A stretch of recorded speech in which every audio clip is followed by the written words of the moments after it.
Viewers, চলে আসলাম নিচের বাগানে বাড়ির দেখাতে যে কি গাছ লাগানো হয়েছে। কালকে রথযাত্রা ছিল, রথের দিনে কোনো না কোনো গাছ লাগানো হয়। তা দেখুন কোন গাছটা লাগানো হয়েছে, আপনারা দেখে বলবেন তো এটা কি গাছ। তবুও আপনাদেরকে আমি দেখাচ্ছি। এই দেখেন, এখানে তো আমার সেগুন গাছ লাগানো ছিল, সেটা তো কেটে দিয়েছি, দেখিয়েছি আপনাদেরকে।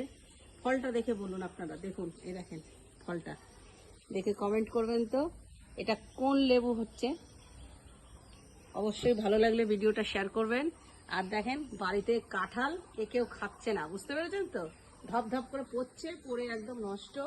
এদিকে নারকেল, ওই দেখেন নারকেলও খাওয়ার লোক নেই, ছেলে ক্যামেরা করছে আর আমি দেখেন বাগান ঘুরে ঘুরে আপনাদেরকে দেখাচ্ছি। আমি আগেও দেখতেই দেখেন এই আম গাছটা দেখেন কত এক বছরে কত বড় হয়ে গেছে। দেখেন এটা হচ্ছে দোফলা আম, মানে এটা দুবার হয় আম। দোফলা কি সারা বছরই হয়।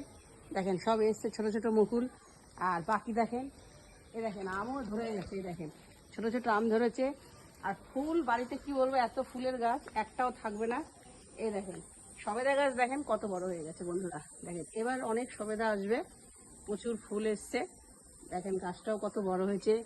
বাকি এই দেখেন শিউলি ফুল গাছ। আর এই দেখেন সেই যে সেগুন গাছটা কেটে রেখে দিয়েছি, দেখেন কত কাঠ হয়েছে। আপনারা কমেন্ট করবেন এগুলো বাড়ির সব বাগানটা কেমন লাগছে। ভালো লাগলে অবশ্যই ভিডিও শেয়ার। আর কি বলবো, এখানেই রাখছি।